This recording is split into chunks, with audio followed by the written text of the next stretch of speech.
माहीममध्ये दादर माहीममध्ये महेश सावंत यांनी आघाडी घेतलेली आहे। काही वेळापूर्वी आपण बघितलं तर त्या ठिकाणी अमित ठाकरे हे आघाडीवर असल्याचं पाहायला मिळत होतं, मात्र आता महेश सावंत हे आघाडी घेताना पाहायला मिळत आहेत। सिल्लोड मध्ये अब्दुल सत्तार हे पिछाडीवर आहेत। अब्दुल सत्तार यांचा बालेकिल्ला मानला जातो सिल्लोड मतदारसंघ।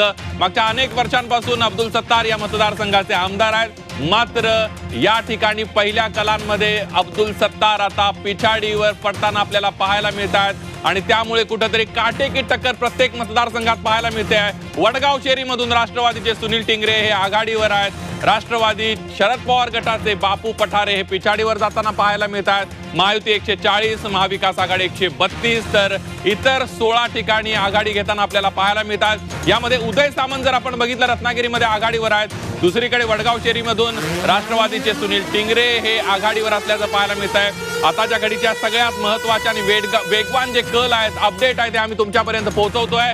काँग्रेसचे विजय वडेट्टीवार हे पिछाडीवर जाताना पाहायला मिळत आहेत। ब्रह्मपुरी मतदारसंघातून विजय वडेट्टीवार पिछाडीवर आहेत। विजय वडेट्टीवार हे काँग्रेसचे दिग्गज नेते आहेत आणि या सगळ्यामध्ये ते विरोधी पक्ष नेते विधानसभेमध्ये होते आणि आता ते पिछाडीवर पहिल्या कलांमध्ये पाहायला मिळत आहेत। त्यामुळे काटेकी टक्कर आपल्याला पाहायला मिळत आहे। काँग्रेसचे विजय वडेट्टीवार हे ब्रह्मपुरी मतदारसंघातून पिछाडीवर आहेत, तर दुसरीकडे कोपरी पाच आघाडीमधून एकनाथ शिंदे आघाडीवर आहेत। शिवाजीनगर मानखुर्दमध्ये नवाब मलिक हे पिछाडीवर आहेत। अबू आझमी हे आघाडीवर असल्याचं पाहायला मिळत आहे। शिवाजीनगर मानखुर्दमध्ये नवाब मलिक हे पिछाडीवर जाताना पाहायला मिळत आहेत। पुन्हा एकदा जाऊयात, अनुपमा आपल्या सोबत आहेत। अनुपमा,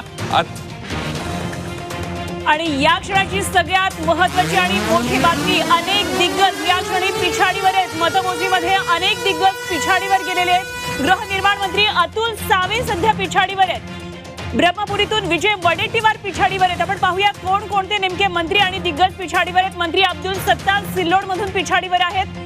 अनेक दिग्गजांचा सध्या भवितव्य पडायला लागलाय। मतमोजणीमध्ये अनेक दिग्गज पिछाडीवर गेलेले आहेत। गृहनिर्माण मंत्री अतुल सावे सध्या पिछाडीवर आहेत। त्याचप्रमाणे ब्रह्मपुरीमधून सुद्धा पिछाडी दिसते आहे। अचलपूरमध्ये प्रहारचे बच्चू कडू पिछाडीवर गेलेत। मगाशी आघाडीवर होते बच्चू कडू, मात्र आता पुन्हा एकदा ते पिछाडीवर गेले। सध्याचे कल आहेत। अचलपूरमधून महत्त्वाची बातमी येते, बच्चू कडू यांच्यासाठी ही फेरी जरा धक्कादायक आहे, ते पिछाडीवर गेलेले आहेत। त्याचप्रमाणे पाहिलं पण हर्षवर्धन पाटील सुद्धा पिछाडीवर होते। युगेंद्र पवार पिछाडीवर आहेत।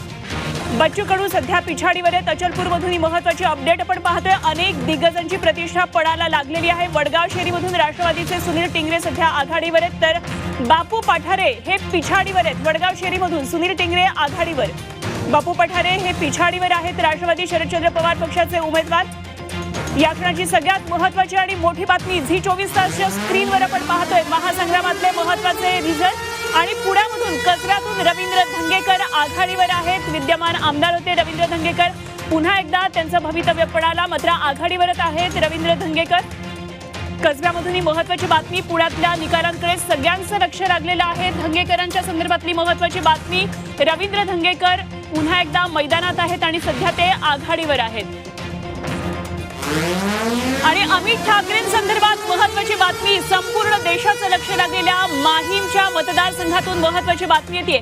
महेश सावंतांची सध्या आघाडी आहे, अमित ठाकरे पिछाडीवर आहेत। संपूर्ण देशाचं लक्ष लागलेलं आहे। माहीम मतदारसंघाकडे तिरंगी लढत आहे, मोठी चुरशीची लढत। इगतपुरीमधून महत्त्वाची बातमी, हिरामण खोसकर आघाडीवर आहेत। हिरामण खोसकर 8000 मतांनी त्यांच्याकडे आघाडी आहे।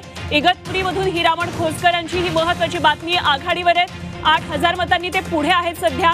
महाराष्ट्राच्या महासंग्रामातल्या महत्त्वाच्या बातम्या झी24 तासवर आपण पाहतोय। इगतपुरीमधून हिरामण खोसकर सध्या आघाडीवर आहेत, तर माहीमधून अमित ठाकरे सध्या पिछाडीवर आहेत। महाराष्ट्राच्या महासंग्रामातल्या सगळ्यात महत्त्वाच्या आणि अपडेट बातम्या, खोसकर 8000 मतांनी आघाडीवर आहेत। अनेक दिग्गज सध्या पिछाडीवर आहेत। झी24 तासवर सगळ्यात महत्त्वाची अपडेट बातमी, वैभव नाईक यांच्या संदर्भातली कुडाळमध्ये नाईक सध्या आघाडीवर आहेत। कोकणाकडे संपूर्ण महाराष्ट्राचं लक्ष आहे। कोकणातले निकाल काय लागणार याकडे सगळ्यांचं लक्ष आहे। अत्यंत अटीतटीच्या लढती कोकणामध्ये आहेत आणि यामध्ये वैभव नाईक यांच्या संदर्भातली महत्त्वाची बातमी, वैभव नाईक कुडाळमधून आघाडीवर आहेत। राणे बंधूंकडे सगळ्यांचं लक्ष आहे, तर नाईक सध्या 129 मतांनी आघाडीवर आहेत। महाराष्ट्राच्या महासंग्रामातल्या सगळ्यात अपडेट बातम्या आपण पाहतोय। थेट जाऊया संदीपकडे। अगदी आपण बघतोय काटेकी टक्कर पाहायला मिळते. पहिल्या फेरीमध्ये जे आघाडीवर होते ते दुसऱ्या फेरीमध्ये पिछाडीवर जाताना पाहायला मिळतात. गृहनिर्माण मंत्री अतुल सावे हे पिछाडीवर आहेत. ब्रह्मपुरीमधून विजय वडेट्टीवार पिछाडीवर जाताना पाहायला मिळतात. अनेक दिग्गज नेते. तर नांदगाव मध्ये सुहास कांदे हे 6515 मतांनी आघाडीवर आहेत. समीर भुजबळांना अवघी 2558 मतं मिळालेली आहेत. आपल्याला माहित आहे की नांदगाव मतदारसंघाकडे सुद्धा संपूर्ण महाराष्ट्राचं लक्ष होतं. समीर भुजबळ यांनी बंडखोरी करत या ठिकाणी ते अपक्ष उभे राहिले होते आणि त्या ठिकाणी आपण बघतोय समीर भुजबळ यांना कमी मतं मिळताना पाहायला मिळतात. पहिले कल आहेत हे पिछाडीवर आहेत समीर भुजबळ. बडनेरामध्ये जाऊयात. युवा स्वाभिमानचे रवी राणा हे आघाडीवर आहेत. रवी राणा यांचा बालेकिल्ला आहे बडनेरा मतदारसंघ. मागच्या अनेक काळापासून अनेक पंचवार्षिक मध्ये ते त्या बडनेराचं प्रतिनिधित्व करताना आपल्याला पाहायला मिळत आहे. त्यामुळे बडनेरामध्ये युवा स्वाभिमानचे रवी राणा आघाडीवर पाहायला मिळतात. दुसरीकडे आंबेगाव मध्ये दिलीप वळसे पाटील हे आघाडीवर असल्याचं आपल्याला पाहायला मिळत आहे. महायुती 141, महाविकास आघाडी 131, तर इतर आणि छोटे पक्ष 16 ठिकाणी आघाडीवर आहेत. मंगल प्रभात लोढा आघाडीवर आहेत. तर सोलापूर शहर मधून विजयकुमार देशमुख आघाडीवर असल्याचं पाहायला मिळत आहे. अंबरनाथ मधून बालाजी किनीकर हे आघाडीवर आहेत. संगमनेर मधली एक मोठी बातमी आहे. बाळासाहेब थोरात पिछाडीवर गेलेले आहेत. पहिल्या फेरीमध्ये बाळासाहेब थोरात 1275 मतांनी पिछाडीवर गेलेत.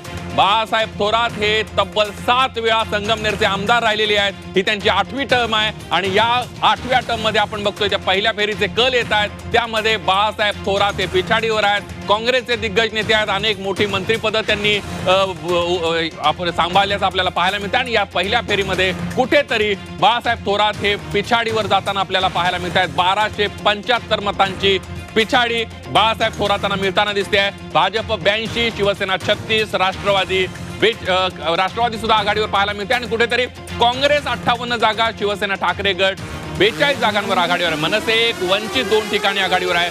बीड मध्ये संदीप क्षीरसागर जे विद्यमान शरद पवार गटाचे आमदार आहेत ते पिछाडीवर जाताना पाहायला मिळतात. त्या ठिकाणी अजित पवार यांच्या पक्षाचे उमेदवार जे आहेत योगेश क्षीरसागर हे आघाडीवर आपल्याला पाहायला मिळतात. कुठेतरी क्षीरसागर कुटुंबियांमध्येच ही बीड मधली लढाई आहे असं म्हटलं तर वावगं ठरणार नाही. योगेश क्षीरसागर आहेत, संदीप क्षीरसागर आहेत आणि त्यासोबतच जयदत्त क्षीरसागर हे सुद्धा या लढतीमध्ये आहेत. योगेश क्षीरसागर आघाडी घेताना दिसत आहेत. देवेंद्र फडणवीस यांना 4714 मतं मिळाली आहेत. नागपूर दक्षिण पश्चिम मधून फडणवीस यांची घोडदौड सुरू असल्याचं पाहायला मिळतंय. प्रफुल्ल गुडदे पाटील हे 2000 मतं त्यांना मिळालेली आहेत. फडणवीस 2300 मतांनी आघाडीवर असल्याचं पाहायला मिळत आहे. आताच्या घडीची सगळ्यात महत्वाची बातमी, देवेंद्र फडणवीस यांच्या मतदारसंघावर संपूर्ण राज्याचं लक्ष आहे. दक्षिण पश्चिम मधून फडणवीसांना चांगली मतं मिळताना पाहायला मिळतात. 2000 मतं त्यांच्या विरोधातल्या उमेदवाराला पडलेली आहेत. तब्बल 2300 मतांनी देवेंद्र फडणवीस यांनी आघाडी घेतल्याचं आपल्याला पाहायला मिळत आहे. 141 ठिकाणी महायुती या ठिकाणी आघाडीवर असल्याचं पाहायला मिळतंय. काटेकी टक्कर आहे. कल वारंवार बदलताना दिसत आहेत. का मगाशी आपण बघितलं तर 142 ठिकाणी महायुती होती, आता 140 ठिकाणी आहे. काँग्रेसचे अमित देशमुख पिछाडीवर जाताना पाहायला मिळतात. लातूर शहर मधून अमित देशमुख पिछाडीवर जाताना दिसतात. भाजपच्या डॉक्टर अर्चना पाटील 1558 मतांनी आघाडी घेताना पाहायला मिळतात. जुन्नर मधून वंचितचे उमेदवार देवराम लांडे हे आघाडीवर जाताना आपल्याला पाहायला मिळतात. वंचितचे सुद्धा 2 ठिकाणी वंचितचे उमेदवार हे आघाडी घेताना आपल्याला पाहायला मिळतात. त्यामध्ये जुन्नरची एक जागा या ठिकाणी देवराम लांडे आघाडीवर आपल्याला पाहायला मिळतात. तर या सगळ्यामध्ये आपण जर बघितलं तर अर्चना चाकूरकर ज्या आहेत भाजपच्या या लातूर शहर मधून आघाडीवर जाताना आपल्याला पाहायला मिळतात. अमित देशमुख पिछाडीवर आहेत. वांद्रे पूर्व मधून वरुण सरदेसाई आघाडीवर आहे. जिशान सिद्दीकी पिछाडीवर आहे. जिशान सिद्दीकी हे राष्ट्रवादी अजित पवार गटाचे उमेदवार आहेत. त्यांनी काही दिवसांपूर्वीच काँग्रेसमधून यानंतर येवल्यातून एक मोठी बातमी येते. येवल्यामधून छगन भुजबळ पुन्हा एकदा आघाडीवर गेल्याचं पाहायला मिळतंय. आघाडी पिछाडी काटेकी टक्कर प्रत्येक मतदारसंघामध्ये, तो दिग्गज असू देत किंवा नौका उमेदवार असू दे, या निवडणुकीमध्ये प्रत्येक मतदारसंघामध्ये जर आपल्याला पाहायला मिळत असेल तर ती काटेकी टक्कर पाहायला मिळते. छगन भुजबळ अवघ्या 86 मतांनी आघाडीवर असल्याचं पाहायला मिळत आहे. छगन भुजबळ काही वेळापूर्वी पिछाडीवर होते, टपाली मतांमध्ये आघाडीवर होते, मात्र आता छगन भुजबळ यांना 86 मतांची आघाडी मिळताना पाहायला मिळते. माणिकराव शिंदे जे शरद पवार गटाचे उमेदवार आहेत ते पिछाडीवर पडताना दिसतात. गिरीश महाजन 5,000 मतांनी आघाडीवर आहेत. जामनेर मधून गिरीश महाजनांची चांगली आघाडी मिळताना पाहायला मिळते. तब्बल 5,000 मतं ही गिरीश महाजन आघाडीवर असल्याचं पाहायला मिळतंय. सांगोल्यातून शहाजी बापू पाटील पिछाडीवर आहेत. पहिल्या फेरी अखेर शहाजी पाटील आघाडीवर होते. आता शहाजी बापू पाटील हे पिछाडीवर असल्याचं पाहायला मिळतंय. शहाजी पाटलांच्या मतदारसंघाकडे, त्यांच्या लढतीकडे संपूर्ण महाराष्ट्राचं लक्ष लागले. 2019 मध्ये शहाजी पाटील हे